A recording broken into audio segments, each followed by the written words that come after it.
Okay, again. So right now, I want you to have here the introduction part or the booklet 1. Dapat meron tong booklet 1 sa inyo. Okay.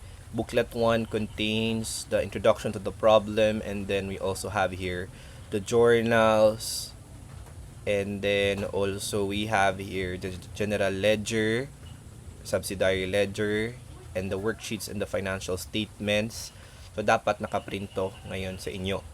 And then aside from this one, you also have here your source documents, which is your booklet 2. Dapat nakaprint din to siya. So aside from booklet 1, dapat nakaprint din to ang booklet 2 ninyo. Now, sa booklet 2 natin, dapat not just booklet 1 and booklet 2, dapat meron din kayo sa side ninyo itong accounting cycle. Itong accounting cycle, okay lang naman na hindi to nakaprint, pero again, kung meron kayong another device to just have this one, so mas okay na. Okay lang hindi to nakaprint. Pero kung kung pwede nyo ma-print, mas better. Tapos, meron din, ang tawag natin, itong decision tree na ginawa ko. Okay? Aside from this one, okay, again ha, yung booklet 1 and booklet 2 dapat nakaprint para you go along with my discussions. Okay, aside from this one, previously dapat napanood niyo yung mga new terms sa merchandising. Okay, when we're talking about new terms, we have here the what you call the ordinary share capital, ordinary share capital and retained earnings. When we're talking about ordinary share capital, this is the money invested by shareholders.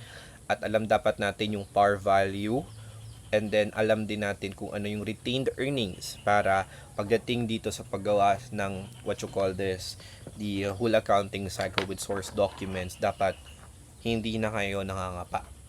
Okay? Dapat, again, aside doon sa dapat alam ninyo and masters ninyo ang mga yung concepts and principles, normal balance, the full accounting cycle, dapat yung mga new terms alam nyo din dapat. Okay? Now, what we have to do first is to read the problem. I'm gonna read the problem here. Okay. Now, Company B started in January 2020 to business prepare financial statement on a monthly basis. Hence, it prepares adjusting and closing entries at the end of each month. Use the source documents and analyzing and recording business transactions of the business.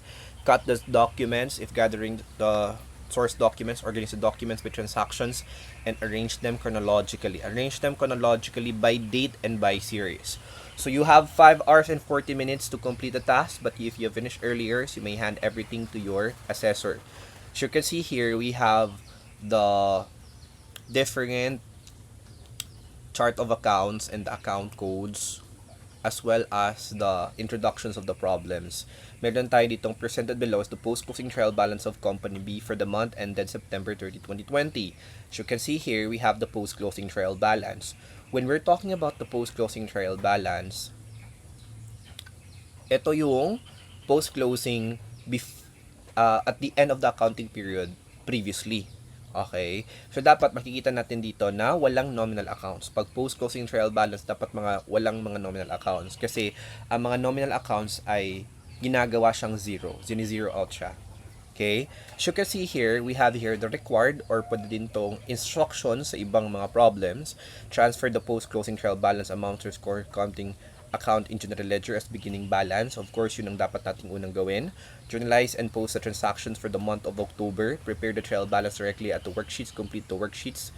Prepare the financial statements, statement of performance, statement of financial position, and cash flows. And then, adjusting entries, closing trial balance. So, alam niyo na to. Dapat this is basically sa ating accounting cycle. Additional information: depreciation and expense of long-lived assets is 10%.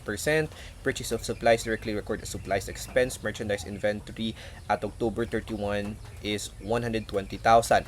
Kaya na medyo nagkakaroon tayo ng nasanay kasi tayo na yung mga adjustments ay nakalagay mismo doon sa transactions or hinihiwalay siya doon sa transactions when we're doing the analyzations of problems, yung mga worded.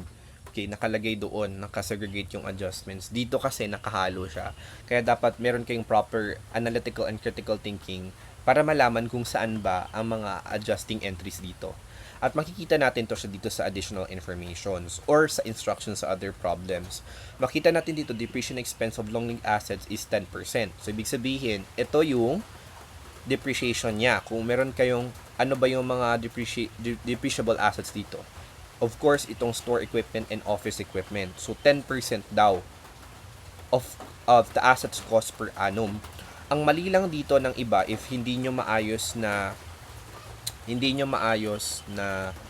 nagawa siya based on step by step on the accounting cycle, is kukunin nyo siya mismo sa beginning balance, which is mali. Magkakaroon kayo ng problema kasi kukunin nyo mismo sa beginning balance, which is hindi. Dapat, inaayos nyo muna siya doon sa accounting cycle. Kasi dapat, meron pang madagdag. Maybe, may madagdag pa doon sa depreciable assets na yon. Doon kayo mismo mag-co-compute ng depreciation expense. Okay? Yun ang dapat ninyong malaman. Now, again, this is a part of the adjusting entries. Now, we also have here purchase of supplies directly recorded as supplies expense. Ito siya, hindi to siya part sa adjusting entries. Ang sinasabi lang dito, kapag may bibili ka daw na supplies, any supplies, may nakita ka doon supplies sa mismong source documents, ibig sabihin, i-immediately charge mo siya sa supplies expense. Kasi nasanay kasi tayo kapag bibili tayo ng mga supplies, isusupplies muna natin, tapos i-credit natin, it's either kapag binayaran mo cash, credit mo sa cash, or kapag inutang mo, i-credit mo into accounts payable. So yun, nasanay tayo doon. Pero may another way to record the supplies. Ang pwede natin gagawin is to immediately charge it to supplies expense. Ibig sabihin, kapag for example, meron kang biniling supplies, total supplies is 10,000 pesos. Okay? Kunin muna natin ang naghahanap ako. Okay, wait.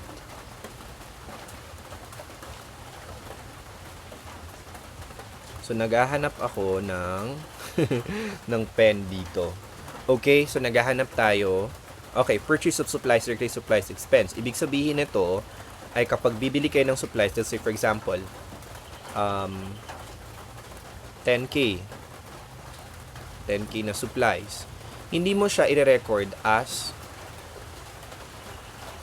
supplies. Okay, supplies. I-record mo siya exactly as supplies expense. Ibig sabihin, hindi talaga mahirap dito kapag sa laptop, supplies expense kaagad siya. Tapos, i-credit mo siya as a cash kapag binayaran mo siya cash, or i-credit mo siya as accounts payable kapag hinutang mo siya. Anong kinagandahan dito? Ina-assume na ng business kaagad na yung supplies ay na-use up mo na in a year. So, ibig sabihin, for example, para naman sir, kapag yung 10,000 ay etong 10,000, to be exact, hindi naman 10,000 yung ginamit ko talaga. Ang ginamit ko lang is 9,500. So, doon tayo gagawa ng reversing entries. Pero dito, hindi tayo gagawa ng reversing entries. Okay? Another topic yun siya. So, mag-focus lang tayo kung ano yung lalabas sa assessment. Okay? So, in reality, yun ang gagawin. For example, 10K, in-assume mo na gagamitin. Tapos, 9,500 lang talaga ang na-use in reality. So, pwede kang gagawa ng reversing entries. Okay? Now, merchandise inventory at October 31 is 120,000. Since, pag merchandising inventory, di ba, meron dalawang inventory system. Merchandising problems. So, di ba, perpetual and periodic inventory system. So, ang gagamitin natin talaga pag, for example, when we're talking about the assessment, is focus siya doon sa periodic inventory system. At kapag alam naman natin, kapag may periodic inventory system, hindi tayo nagko-compute ng cost of goods sold. Nagko-compute tayo ng cost of goods sold at the end of the accounting period. Okay? Makikita natin siya doon sa mismong income statement natin. Yun ang ginagawa natin. So, ngayon, dito, may makikita kayong merchandise inventory. Ibig sabihin, meron kayong makita dito 100,000. Meron din tayong makita na merchandise inventory October 31, which is 120,000. Itong 120,000, hindi to siya beginning balance ha.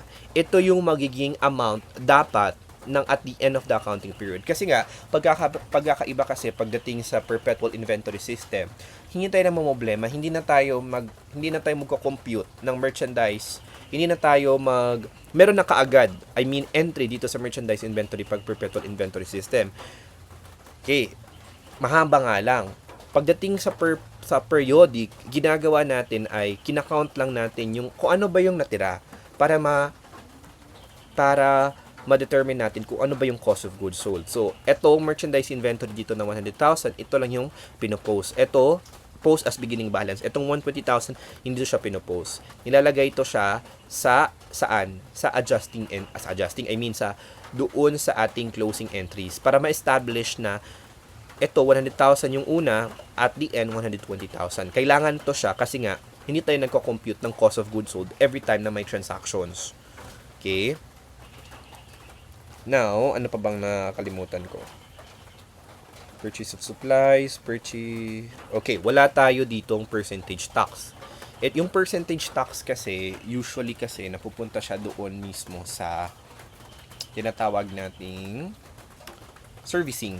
Okay, sa servicing kasi doon sa servicing problems natin, non-VAT registered business. So, non-VAT registered business, and therefore, kapag non-VAT registered business, percentage tax yung binabayaran natin. Okay? Now, pupunta tayo first sa ating decision 3. Hindi. Dito pala sa ating accounting cycle. Base sa ating accounting cycle, mauna dapat yung post beginning balance. Ibig sabihin, yun ang una nating gagawin. Okay? So, ito lang. Pareho lang yun to kanina. So, ang gagawin natin ay post beginning balance. Hindi dapat magka-cut. Again ha, hindi dapat magka-cut. Dapat ang una natin gagawin ay magpo-post beginning balance. Okay? So, ibig sabihin, ito yung post-closing trial balance. Ito ngayon ang magiging beginning balance ng new accounting period. Ito siya. So, iso-zoom ko lang. Oopsie. Usin natin. Okay. So, this is for the month ended September 30, 2020. Ito yung ending ng previous accounting period nila. So, magsisimula, obviously, after ng end date. So, September 30, anong susunod nito? Diba? October 1, 2020. So, yun ang gagawin natin. So, unahin natin yung cash. Lalagay natin dito ay October 1, 2020. So, lalagay natin ay, wait lang ha. Tignan natin yung format cells natin dito. Dapat, okay.